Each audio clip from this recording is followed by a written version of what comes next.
A very good evening to one and all. Center of Excellence in Safety Engineering and Analytics, CoE-SEA, wholeheartedly welcomes all our dear participants to week 65 of the weekend talk on Safety Engineering Management and Analytics. The event is conducted under Azadi Ka Amrit Mahotsav, which commemorates 75 years of India's independence. Today we begin with this beautiful slogan, Asatoma Sadgamaya, Tamasoma Jyotirgamaya, Mrityoma Amritam Gamaya. Praying to Almighty to lead us from ignorance to truth, from darkness to light, and from death to immortality. Now let me welcome our dignitaries onto the virtual dais. We have Professor J. Maiti, who's the chairman of the center, Professor O.B. Krishna, who's the convener of the event, and our expert speaker for the day, Professor Jim Milk. Professor Jim Milk is a professor and chair of the Department of Fire Protection Engineering at the University of Maryland. He received his PhD in Aerospace Engineering, MS degree in Mechanical Engineering, and BS degree in Fire Protection Engineering from the University of Maryland. In addition, he has a BS degree in Physics from USNS College. He has served as a faculty in the Department of Fire Protection Engineering for over 40 years and has been the chair for the last 11 years. Jim Milk has served as a fire protection engineer for Fairfax County, Virginia, and as the research fire protection engineer, prevention engineer at NIST. Dr. Milk is a fellow and past president of SFPE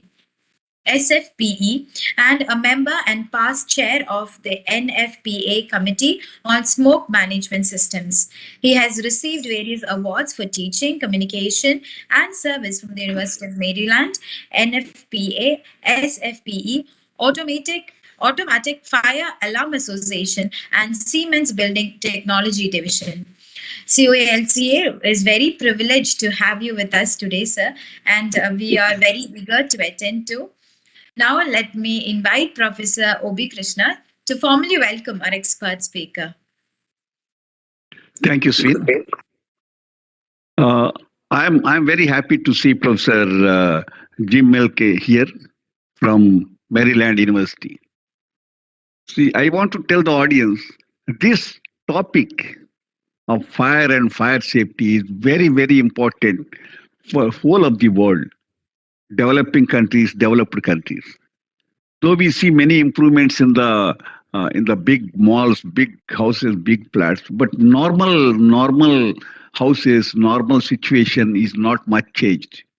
Huge fires, huge fatalities, huge forest, many things keep happening. Our CoE is also very concerned. The government of India wanted our CoE-SEA has to take lead in fire protection systems and fire prevention systems across the globe. Very happy to see a great expert speaker in this subject. It will help many of us, and I formally welcome you, Professor, to this talk. You can take over now. Okay, excellent. So, thanks so much for the invitation.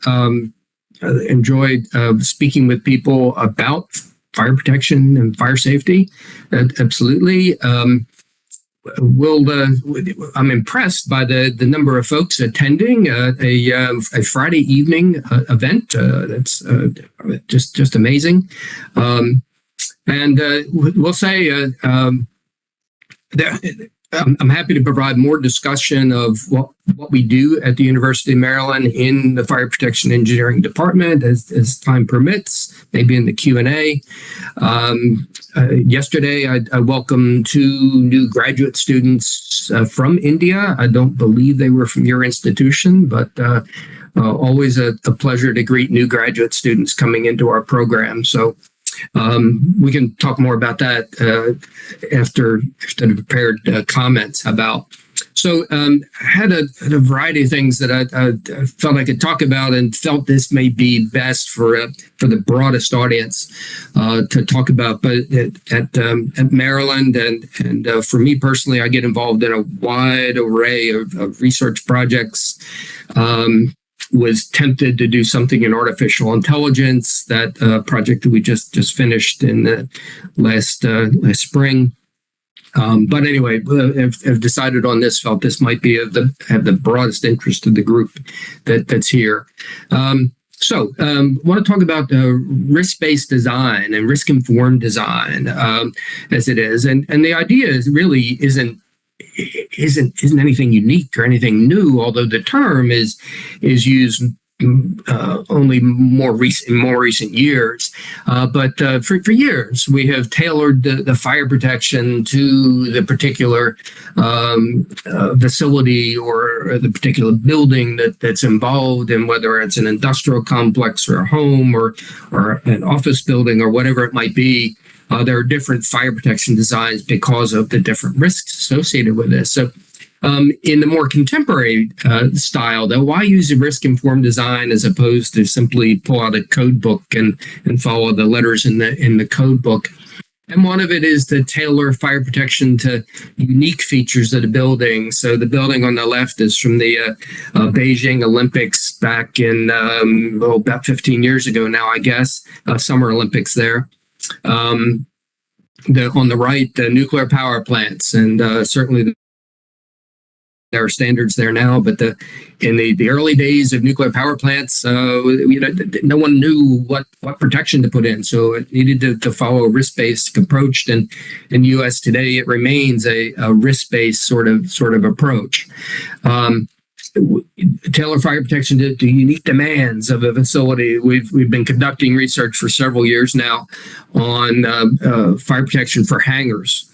Aircraft hangars, where the aircraft hangars, and I'll talk more about this in a case study, but the codes in the U.S. Through the National Fire Protection Association, and they get used in more than just the U.S., I guess, but predominantly the U.S. The assumption is the fire is going to be a large fuel spill, and it involved that, and as a result, the foam systems, such as you see in the left-hand diagram, are the default prescription for the protection of an aircraft hangar. But we found in some research that we've conducted that the number of false activations of these foam systems far outweigh the number of activations due to a fire, and there are significant consequences of a foam discharge, with the aircraft now being perhaps completely destroyed as a result of the interaction of electronic components with foam. And if some of the foams provide an environmental impact that is undesirable. Then as we got to looking at aircraft hangars, as you can see in the upper right, that is an airport near campus here in Baltimore, Maryland, that we've toured a hangar there, and the hangar is incredibly clean. It is arguably cleaner than my home, and just how much care they take that's there, and the floors are absolutely swept clean and so on. There's very little fuel. The aircraft are often defueled before they're put in the hangar, and there are some hangars that certainly there's maintenance that goes on and engines get replaced and so on. But it's important to look at how is that particular hangar being used as a particular example. Why use risk-informed design? Identification of fire safety strategies in historic properties and cultural resources. These are incredibly interesting projects to get involved in. I've found over my career, be it in the U.S. of the U.S. Capitol in the bottom right, or the Statue of Liberty in the upper right here, and that these were built and designed at a time with very different fire standards than we have today, and that in India you have very noteworthy facilities as well, and what are the fire safety standards that are associated with that? And a fire could be absolutely devastating to these sort of places, to take away some of our history, as well as incredibly important buildings in our countries. So talk about risk-informed design and what is that? And we need to say a little something about risk. This may be old news for all of you on this in this meeting, but the SFPE Engineering Guide to Fire Risk Assessment defines it this way, and this is a fairly typical definition of what is risk. It's the potential for realization of unwanted adverse consequences considering scenarios and their associated frequencies or probabilities and associated consequences.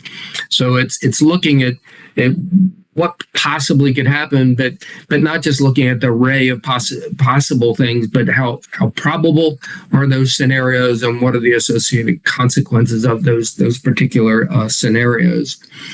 Risk itself gets defined typically in engineering as being the product of the frequency times the magnitude of the particular set of scenarios. Again, there's no physical law that says that's got to be the definition, but that's pretty much the definition that's consensus adopted, I think, worldwide. In a risk-informed, performance-based design, often is another phrase that gets utilized in this area, performance-based design. There's a whole process for working through such a design, and it's basically simply setting up a logical framework that we work through in our minds anyway to a great extent, and especially for those of you who are experienced, you do this kind of automatically and subconsciously. The key to laying out a flow chart, though, is to make sure there's due diligence paid to each of the tasks and not just to assume things and skip a step and that sort of thing. So, you start with a project scope, what is we're trying to do, what are the goals, objectives, performance criteria, what are the design fire scenarios to consider, then what fire protection solutions might be applied, think of some trial solutions and identify from that list then what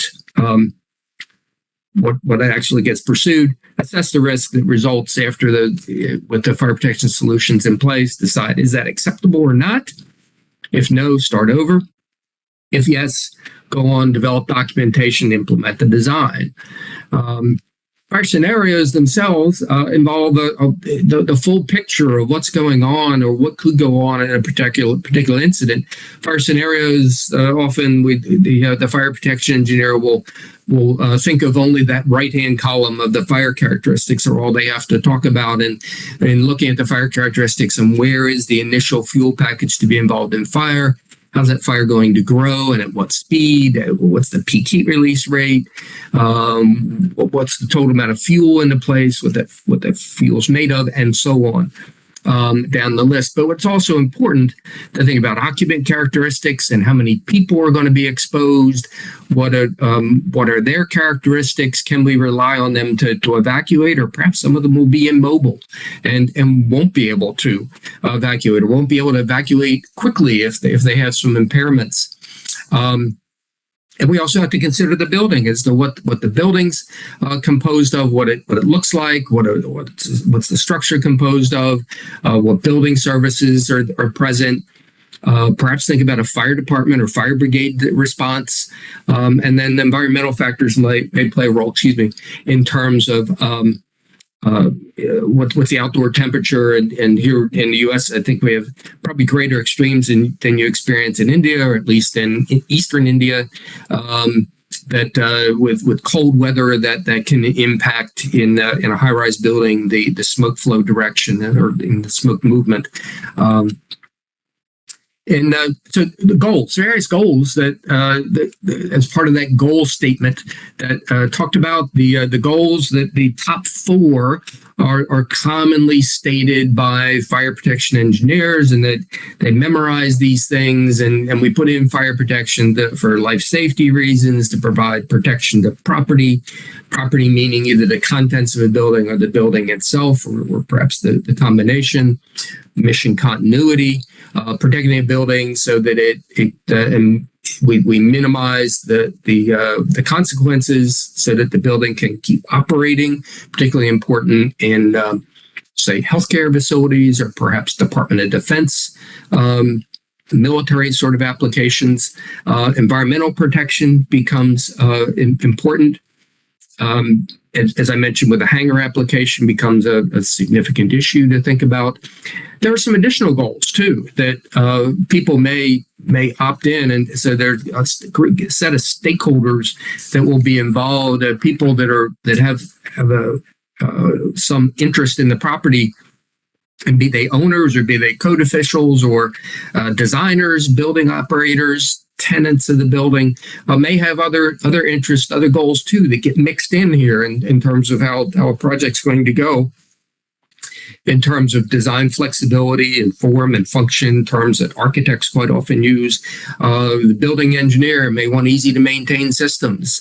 In a historic building, it would be important to preserve the historic fabric of the building and not put in fire protection and at the same time destroy the interior, the wonderful interior that's been created maybe centuries ago. The objectives themselves sets the next tier down from goals is to restate the abstract goals of providing life safety. That's a goal, a very noble sort of goal, but what's that really mean? So in the objectives, we're going to express the goals in terms of parameters that can be quantified and can be checked through engineering analysis in a rather definitive way. They serve as benchmarks for evaluating the trial designs. And the best parameters are associated with damage limits for targets or items that can be harmed by a fire, where those items are either people or equipment, manufacturing processes, the environment, and so on.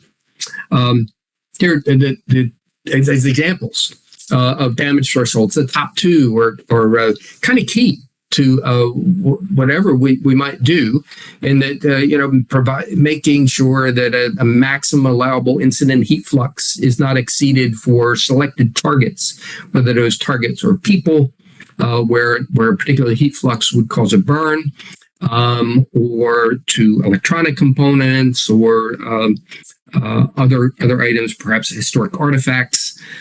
Similarly, maximum allowed temperature. Same sort of situation. There can be, and then these are simple examples. There are others that talk about maybe a maximum amount of smoke exposure, where smoke and soot can be corrosive and cause problem to electronic components. There are others here too that I have in a lighter font, such as maximum level smoke temperature, maximum fire size, maximum time after activation of a suppression system until it's achieved, maximum fire duration. Those are often cited too, and they're okay performance criteria. But all of these bottom four basically come back to the top two, in essence. So. Okay to include the bottom four, but those top two are really, those are the essential ones to be thinking about it. And I teach a risk-informed design class for our undergraduate students, and it's very difficult to get them to get their head around these issues. You want to be looking at these performance criteria, and not the performance criterion ought not to be install a sprinkler system. That's a solution. That's not a pass-fail criteria to see if a system's acceptable or not. The selection of design fires. Then, how do you pick what design fires should be analyzed to look at whether those performance criteria are met or not? And again, for those of you who are experienced, you think about these things rather routinely.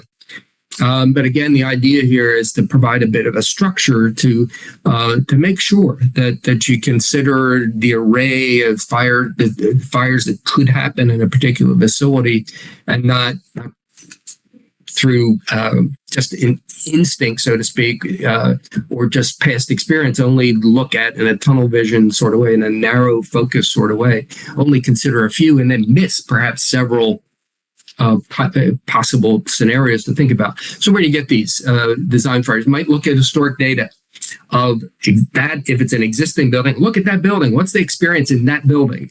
Look at similar buildings that are either operated by that same Same owner. So if it's a particular hotel, think of a hotel chain in India. I think there are some Marriotts in India. What's the experience in Marriott hotels, for example, or other hotels in general, whether they're operated by that particular company or perhaps somebody different. Facilities having similar types of equipment and operations could also be helpful. There are hazard and failure analyses in engineering that are probably or possibly part of your degree programs in safety engineering, and doing HAZOP and failure mode and effects analyses using logic trees. So all those can be used as well. In the United States, those are rarely used in risk-informed projects, other than nuclear power plants and heavy industry and utilities and power plants. So there, these things do get used.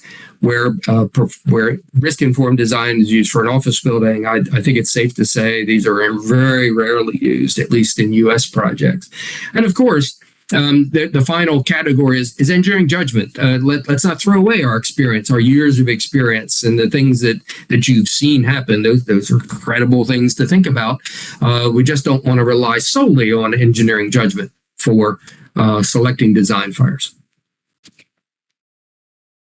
So as you identify design fires, to think about all the possibilities, there's going to be a pretty long list of the possible things that could happen. Now, not the probable things, but the possible things, without even thinking about likelihood yet. Other than, don't want to think about miracles or things that will happen once in a million years kind of thing, but want to think about things that have some possibility. And it's going to be a long list for virtually any project that you should be able to think of dozens of fire scenarios. Well, in an engineering design, you don't want to have to analyze in any detail dozens of designs. That's not going to work. So how do we channel all those down and funnel those down into the design fire scenarios, where now there are maybe 3 to perhaps 5 fire scenarios that we'll look at in detail and think about. All right. So, and it's going to be those design fires that get analyzed through engineering tools of one sort or another. One of the ways to narrow down those dozens of fire scenarios and get it down to a manageable number to analyze is through a risk matrix.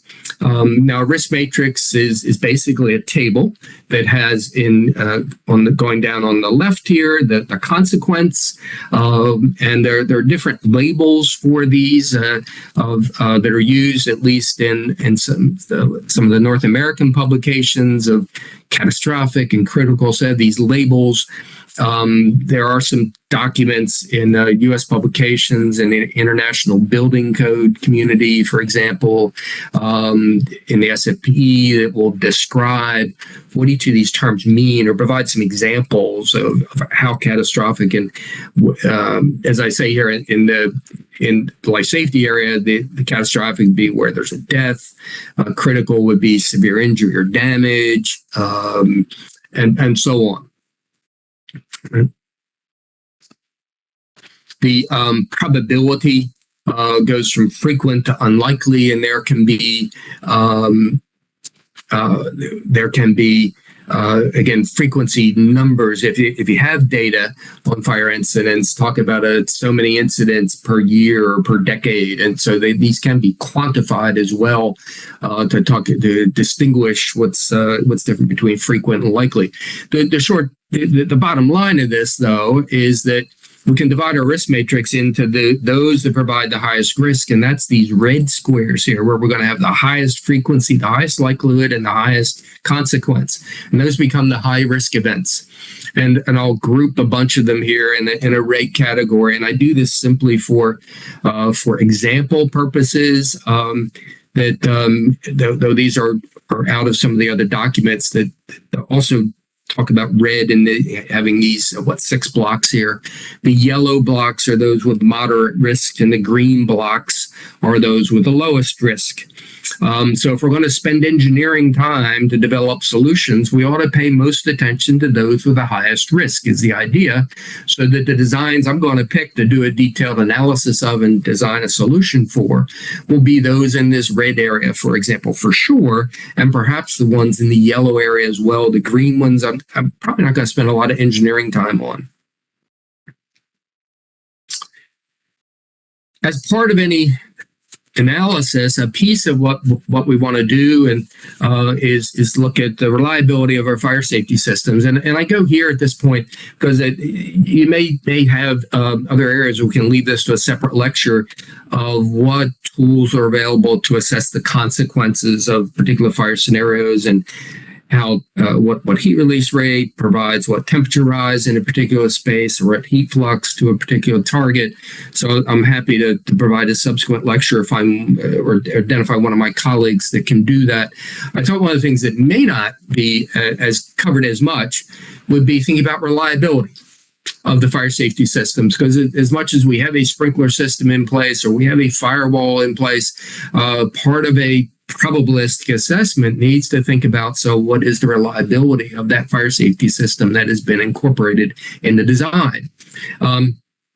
This was something I took on as a bit of a curiosity about 20 some years ago now, and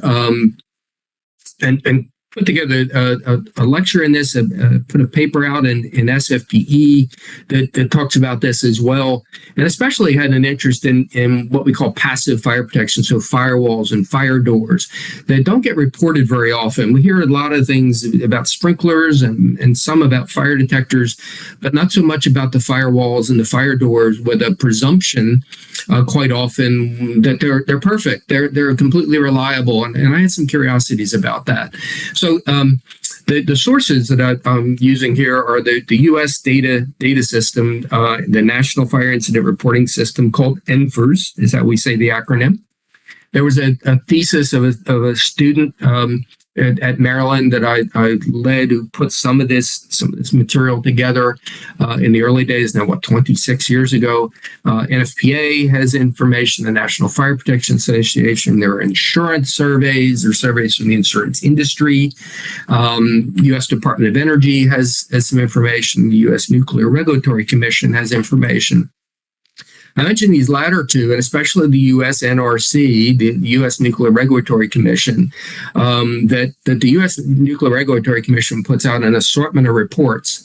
And those reports are public domain, that anybody can download them and learn from the research that is done in nuclear by the Nuclear Regulatory Commission. Now, these are ideally geared to nuclear power plant issues, but keep in mind that the fire hazards in a nuclear power plant are found in many other applications as well, not just nuclear power plants. So there could be a lot of parallels, a lot of things to learn from data originally collected for nuclear power plant issues that could apply to a wide variety of other occupancies. So don't simply dismiss that saying, oh, I don't deal with nuclear power plants, because there are lots of other places where that information can be used.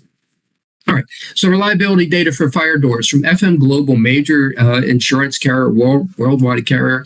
They did a survey of 1,600 listed fire doors that were tested and previously listed by either FM or Underwriters Labs or other labs, had a wide variety of door types that they included in their data analysis, and they found that 82% of them were properly operational.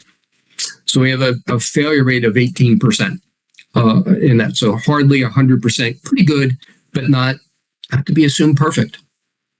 Cigna is another insurance company. I don't know that they have reach outside the U.S., but they did a search of doors in place, fire doors, 805 doors, and found that this was through Rosenbaum's thesis. He found this information that 41.1% of all doors had some type of physical or mechanical problem which would prevent them from operating properly during a fire event. That's a reliability of 58.9%, and that's not very good. That's far from 100%. I have to say, I had this information and I was providing this lecture for a couple years to various organizations. And I walked by this door that's shown here on the right that's in my building and never paid any attention to it. And the door is not completely closed. This little bit of dark color here is part of the door jamb that the door has not shut and latched closed. So there's a problem with the door closer. In this case, that would be a failure according to this data source. But it's something that I walked by for a couple years and it was didn't pay any attention to. And I suspect there are a lot of other people that do that same kind of thing. From Dusing, Buchanan, and Elms. Andy Buchanan is at the University of Canterbury in New Zealand. He did a study, and it's several years old, though I don't know that the vintage is so important. I would bet that the data is still very relevant. That they did a survey of 91,000 in-place fire doors in many different occupancies and found 12,000 of the doors propped open by various things. I have photos here. This is not from their study, but found photos online of a door that's held open by some rope, another that's held open by a fire extinguisher, another by this piece of clothing that looks like that are in place and not very good. 86% that where that's happened. Not so much of a problem in assembly occupancies, meaning theaters and arenas and those kind of places, religious institutions, but 61% in institutional, which is mostly healthcare, and that's some of the in the U.S. A lot of the facilities prop open doors for the nursing staff to be easily able to check on patients in private rooms. Other fire resistance issues for fire stopping material. So we have a firewall, and now there are cable penetrations through that wall or air ducts that penetrate through that wall to make a big hole in the wall so that wall is not going to be able to act as a fire barrier anymore. And is fire stopping properly placed in place, and is it properly maintained? In this survey by an individual, Spruce, North American, of almost 30 years ago now, they estimated that inadequately protected openings in fire-rated construction buildings more than 5 years old was 95%. I have to read that carefully, and I probably should better state that, but that means the reliability is 5%. And I've known other fire protection professionals, at least in the U.S., to say they could walk in any building in the United States with firewalls and presume fire stopping and be able to find areas where that's not correctly being maintained. So a very prevalent problem. Some of the areas where fire-rated construction worked very well, I will say, I was able to see as part of being on the U.S. federal team that went to New York after 9/11 and the World Trade Center attack, and toured some of the buildings that did not completely collapse. One of them was World Trade Center Building 5, that was next door to the first tower that was hit that day. And this is the inside of a stairwell. Here is part of it. This is the fire door that's now been opened, but this was the side that was facing the area that was the office space that was engaged in fire. You can see the pane is badly destroyed here on the fire exposed side. Inside this stairway, though, it looks perfectly clean. It looks amazing. And that's what should happen with a fire door. Here's that same stair now looking from the burned out space, looking inside the stairway, and it's clean. There's a piece of paper on the wall that's not charred at all as a result of a door being closed and this door opening and performing properly. Similarly with fire dampers. So here's a fire damper. This is the duct that has fallen away and collapsed as a result of the fire exposure. Here's the fire damper that's in place, shut, perfect. It's exactly what should happen, and that's good news performance there. Unfortunately, we don't get that all the time, as I talked about in the previous slides. In terms of fire barrier performance where probabilistic risk assessment gets used, and this is in a nuclear power plant application. But again, the fire barrier is a fire barrier. It doesn't know where it is, whether it's in a nuclear power plant or it's in an industrial complex or in an office building.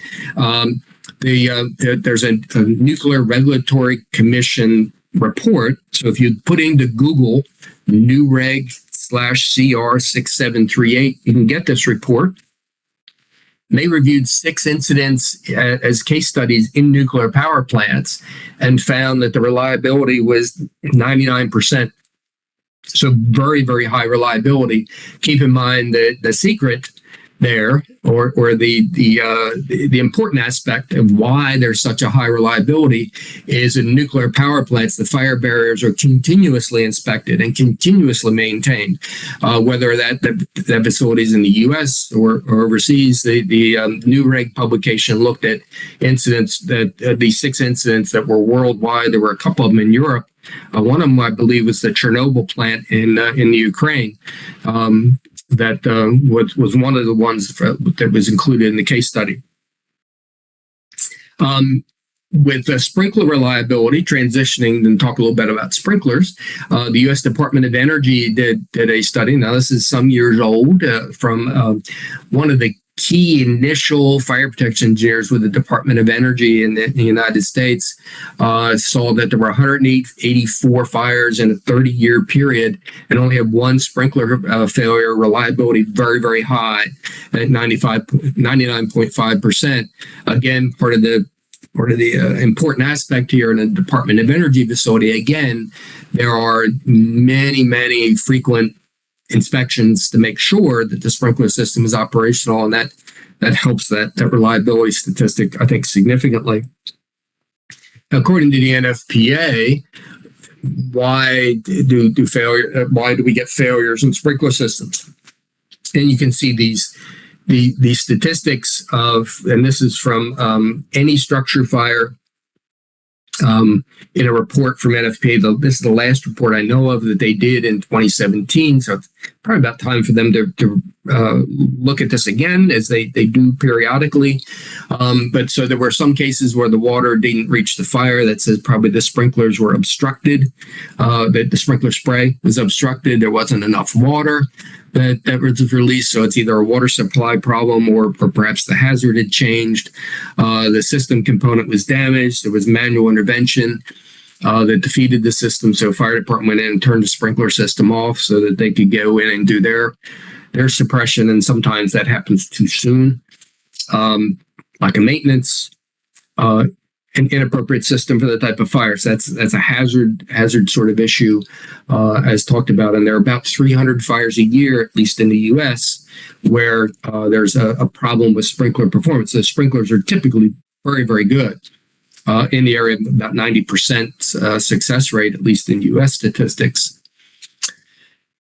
I want to go through a case study, as I talked about at the beginning, that I was going to do, and through a lot of work that we've done at Maryland with aircraft hangars. I thought this would be a good one where I could give a fair amount of detail in terms of the kind of things to think about in this regard. So we've just completed a study actually for the National Fire Protection Association Fire Protection Research Foundation on hangar fire protection. So any of you engaged in airport fire protection where hangars are an issue, I can, after we're done here with the presentation, I'll try and find that link on the Fire Protection Research Foundation website. I should have included it here. I apologize for not.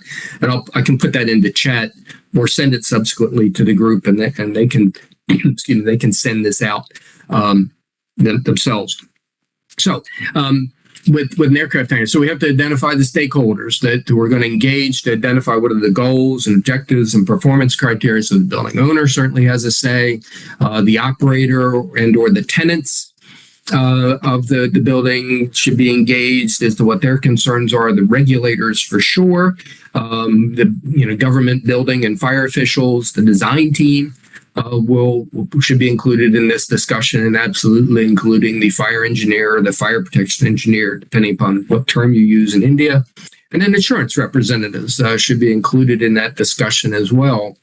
The goal is typically in an aircraft hangar, protection of aircraft is the number one. And life safety really isn't typically much of a problem in a hangar. There are usually very few people on a hangar, and those that are there are ample ways to get out. So that's not to say life safety is a given, but it's not generally the leading concern.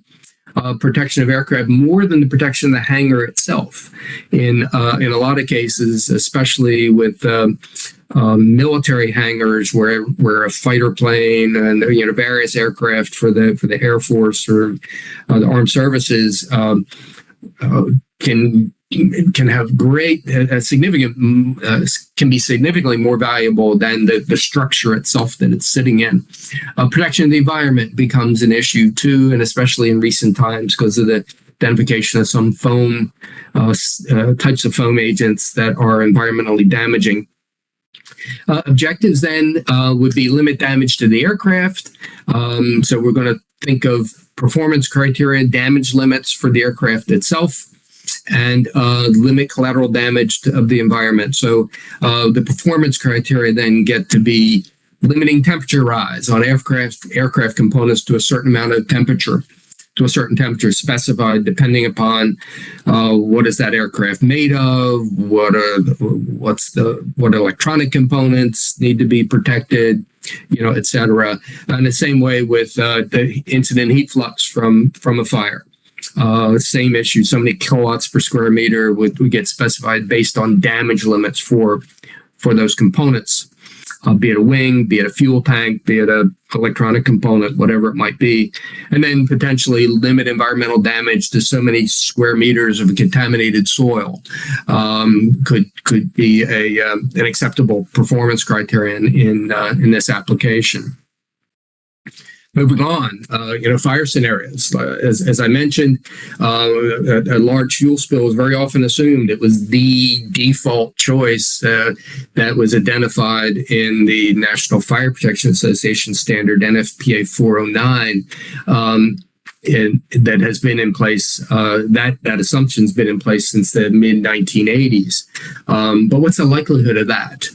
And in the survey that we did, we found there were only 25 fuel spills in the U.S. in the last 5 years of any significance. So that's 5 a year, and we don't know if any of them were ignited in a fire, but at most there are 5 fuel spill fires per year throughout the entire United States, and it's unclear why that then should be the driver of the design.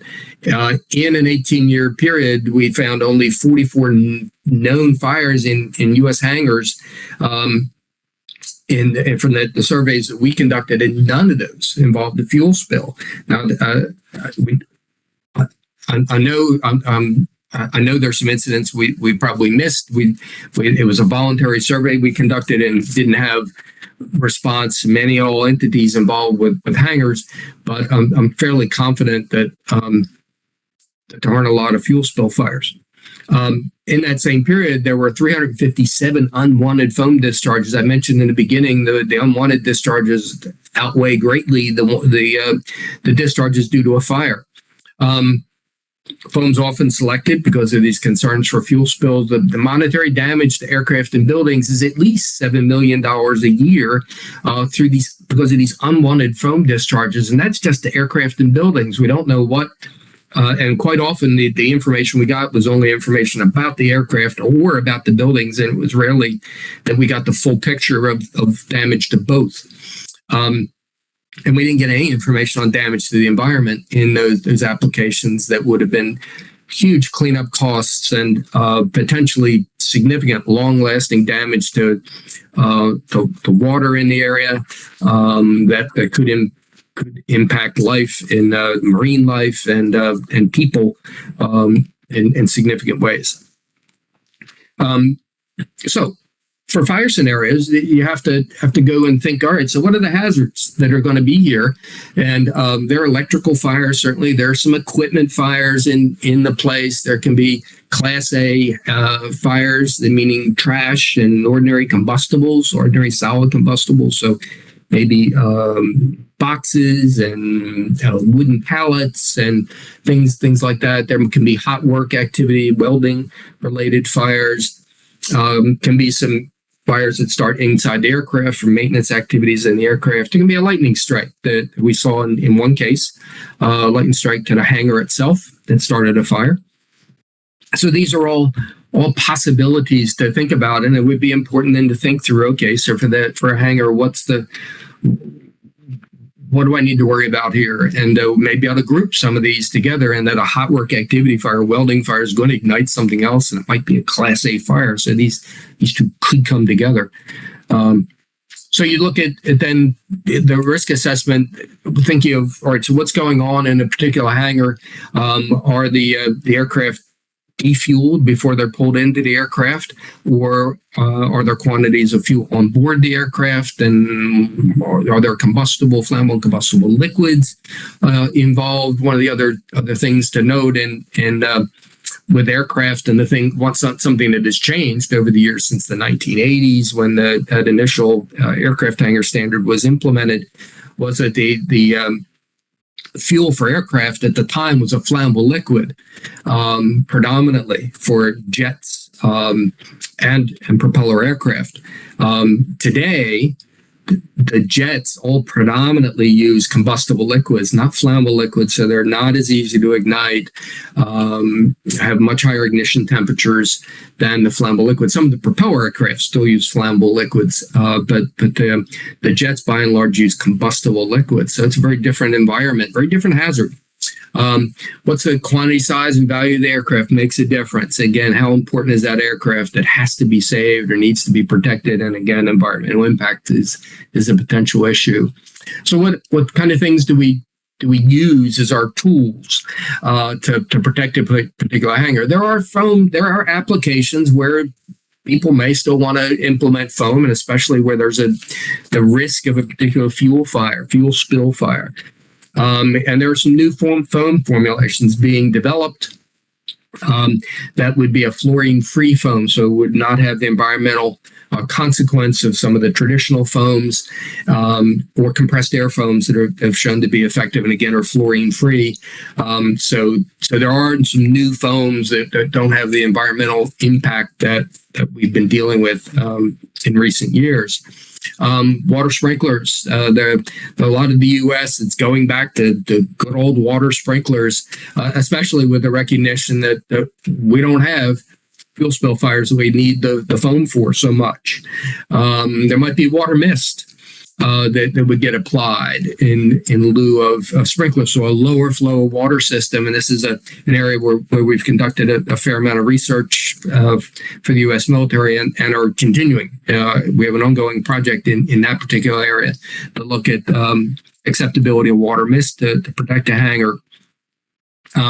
There are these raised floor systems, or ignitable liquid drainage floor assemblies, as they're called. So it's a metal floor system with little holes in it that a fuel spill will go down into a space under the upper deck of the floor and then run off.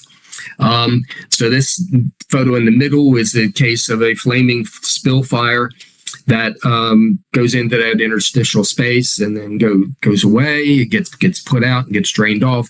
This is the same situation without that floor assembly, and the whole pan gets involved in fire. This is an example of analysis that we've done this project was completed in May of 21 that with a mock hangar of a fighter plane, and had a JP8 is the jet fuel. It's a combustible liquid, very similar to diesel fuel in its characteristics, and assumed a maximum area determined by a particular fuel tank, and there are trenches around to capture some of the fuel. Included an aircraft that you can see in the diagram here. Had steel members along the ceiling that the military wanted protected, some electric hangers, and had some nozzles that we looked at. 3 different nozzle designs, either at the ceiling or the floor, or both. You can see some spacing options that we looked at there. We had a bunch of different scenarios that were included and some different activation times that are all, these are again representative cases of what one could consider in an engineering analysis to look at acceptability of a particular design. To look through variations of the design and hence optimize the design would be the hope. In the one simulation with sealing nozzles, we see the heat release rate going up and was ramping up, or would have ramped up, except that the mist system, this is a water mist system, controlled the fire and basically extinguished it. So you can see the heat release rate profile. You can see incident heat flux on a particular component of the aircraft. So it does get up fairly high on some components of the left wing, L wing.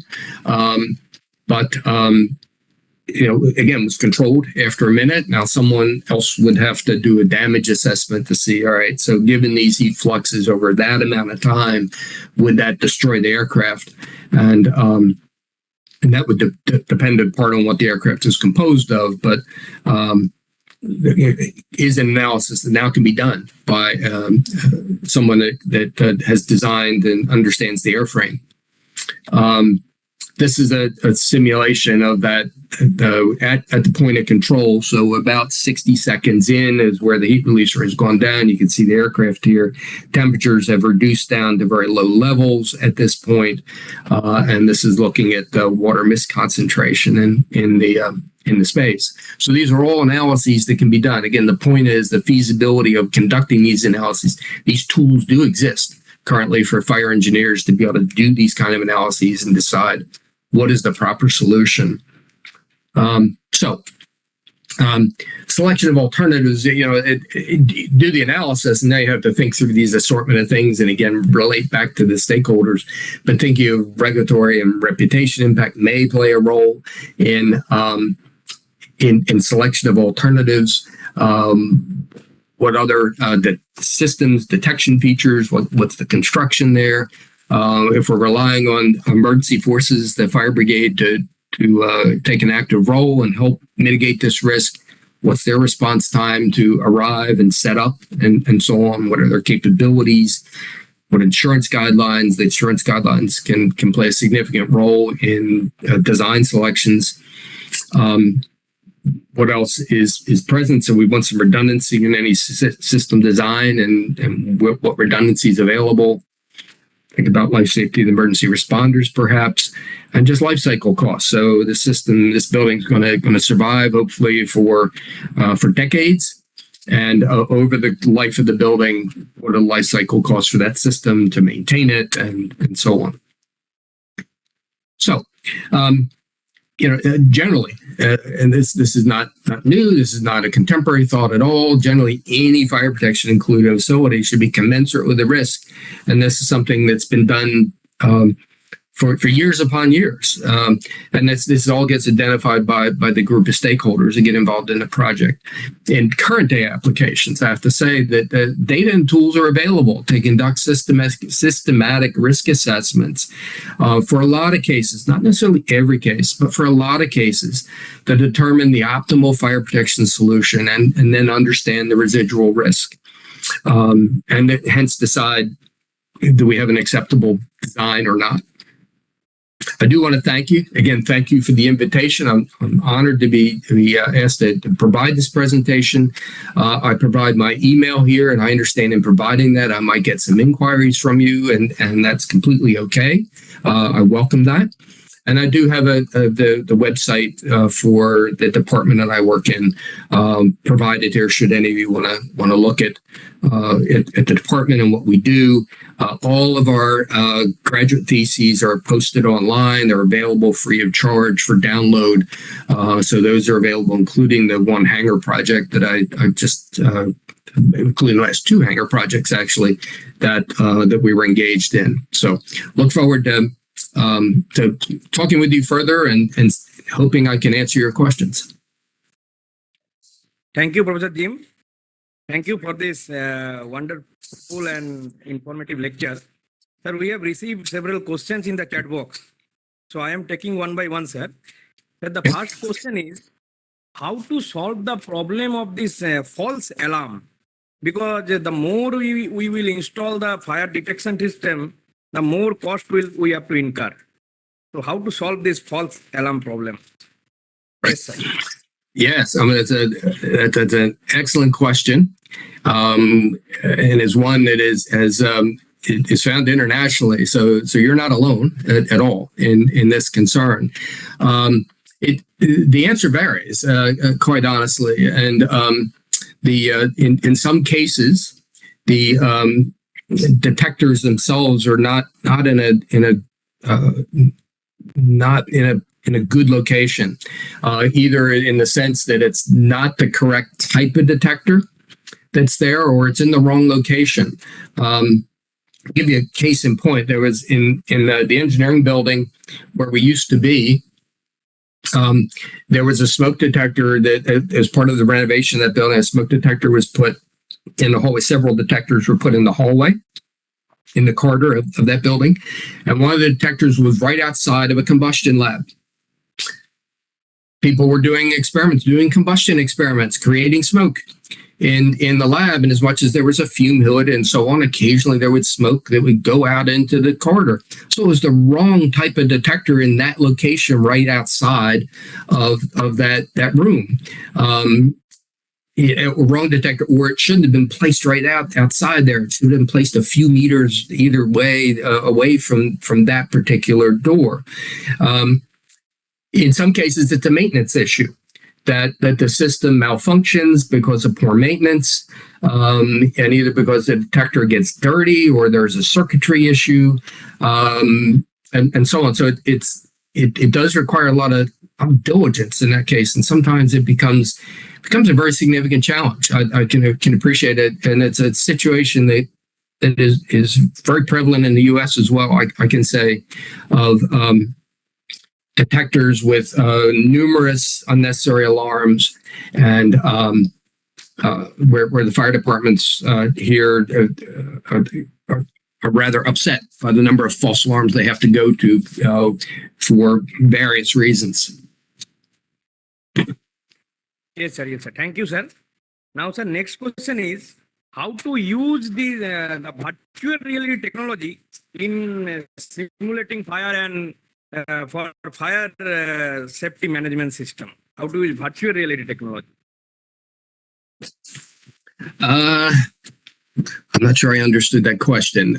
Perhaps go ahead and read it again, if you would, please, and maybe I can ask a more specific question that the person providing the question may be able to clarify for me.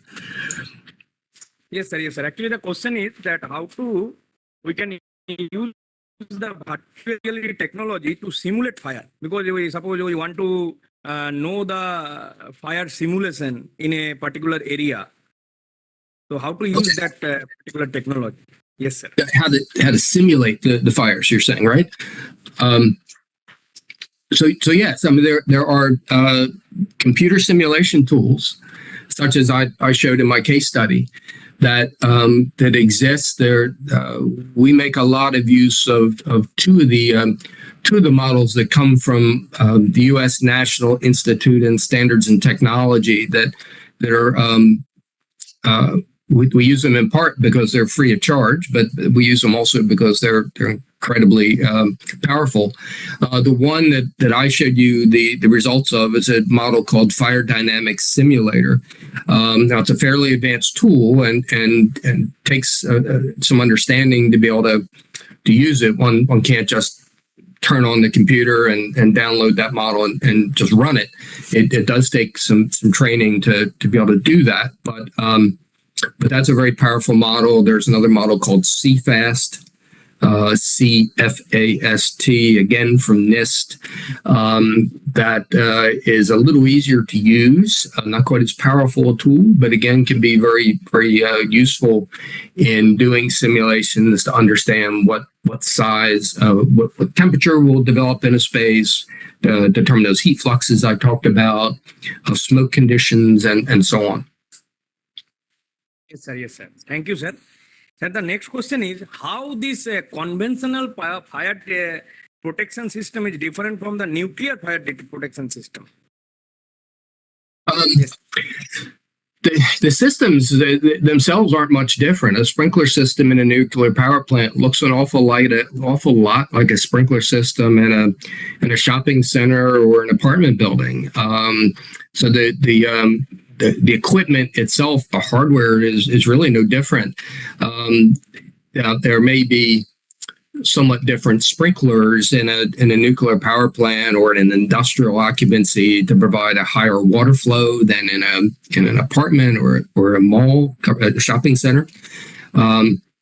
But the sprinkler system itself will be very, very, very similar. Now, that, as I said, though, in a nuclear power plant or facility like that, the difference will be there will be very frequent inspections, at least in the U.S. and I would think worldwide, in a facility with nuclear fuels. And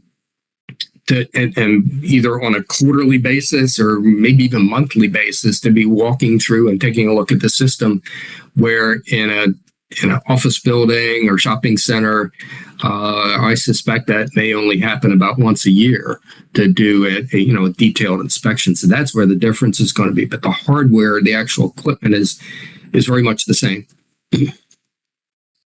Yes, sir. Yes, sir. Thank you, sir. Sir, now the next question is, sir, that what are the different recent researches are going on in the area of fire safety engineering? Yes, okay. Trying to think of a short answer for this, because I could go on talking about this until it is dark at my home. I appreciate it's probably already dark where you are. But we get involved in research, basically all types of research for just a wide variety of issues, and doing a lot of research on wildland fires or forest fires. Recently, in your area, and an area I've done some research on lately is in looking at fire safety challenges in refugee camps, where we've taken the camp in Bangladesh is one that we've paid a fair amount of attention to, though not looking solely at that camp. We look at, we've been doing research on battery fires. I've talked about the hangar research that we've done a lot of. We do evacuation simulations. There are computer tools to simulate evacuations, and I've got research going on in that area.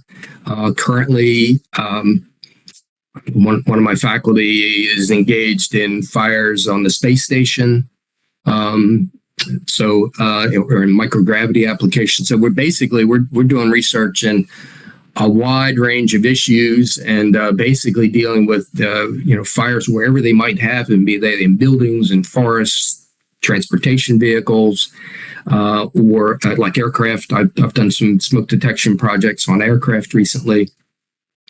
And then the fires in space kind of thing. So the best thing I can suggest is take a look at our website. There is a spot that describes the recent research that we've been engaged in, and again, you can take a look at all the theses we have. Yes, sir. Yes, sir. Thank you, sir. Thank you, sir, for your detailed and nice explanation. Now I would like to invite Professor Krishna to provide vote of thanks to our expert speaker. Over to you, sir. Yeah, Dr. Jim, it's a great lecture, very detailed lecture. Before I really propose vote of thanks, I want to ask you one question. Here, many fires, whenever I hear about the fires in the malls, in the buildings, apartments, anywhere, the root cause people keep telling it is short circuit. Short circuit.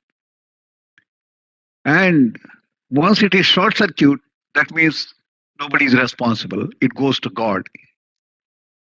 What is your opinion? The short circuits really, because you're not mentioned in your speech anywhere, the short circuits reason for the fires. What is your opinion? Um, fires start following the laws of science. From the physics of the situation, the chemistry of the situation, that they, you can track how a fire starts because a particular ignition source, particular heat source, comes in contact with a particular material that first gets ignited. So we can track ignitions as a result. Now, the likelihood that all these things come together at a particular time, that can be a random event. I appreciate that, and in the way of a lightning strike, for example, and that's something that involves interaction by humans. So I can appreciate that there are some things, some events that are essentially acts of God. But on the other hand, there are other things that are situations that, as we look at the particular instance, say, we could have done something about that. That's something that if you look at all the pieces that had to come together, that's something that could have been engineered against. And so I do appreciate that there are some things that are inevitable and we can't do much about. But there are other cases, I think, as engineers that we can play a role to prevent some fires or at least limit the risk associated with a particular fire. Okay, thank you. I have one more question. What about use of Industry 4.0 or in Internet of Things, IoT, IIoT systems for detection, controlling, suppression of the fires?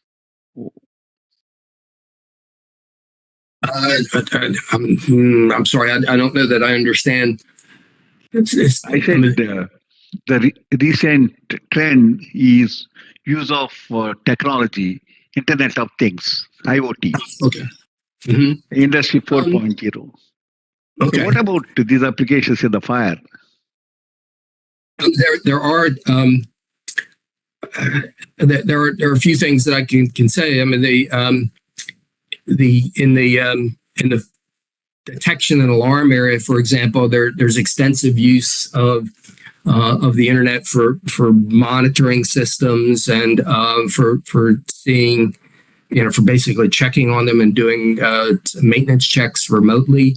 The other aspect is that an area that we're engaged in is finding ways to use artificial intelligence with combining and looking at the response from various sensors in a building to understand and pinpoint rather carefully where a fire is, how big is it, what's its heat release rate, and perhaps even what's burning, and pulling all those things together in that regard. So maybe those are a couple examples that relate to your question. Okay. Thank you, Professor Jim. Thank you for sparing time and explaining many things to all the audience. Thank you very much. And thank you to the moderators, Finn and Savik, for conducting this event very well.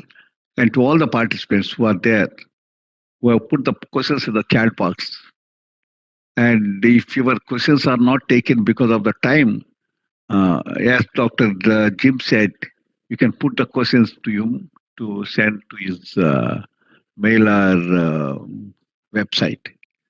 Thank you all. We'll meet next week again at the same time. Thank you. Thank you.